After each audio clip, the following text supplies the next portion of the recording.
சுதந்திரம்தான் இருக்கின்றதா? நடுத்தெருவில் அது கிடக்கின்றதா?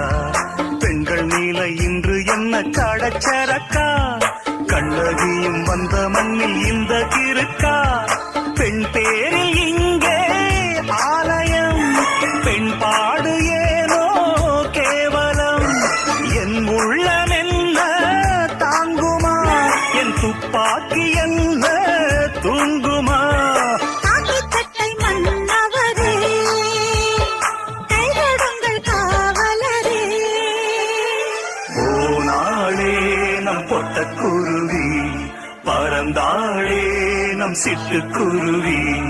கையில் வந்த கனி அது விழுந்திருச்சே, பையில் வந்த சில்லறையும் தொலைஞ்சிருச்சே. யாரோடு யார்தான் என்பது உண்டாகும் போதே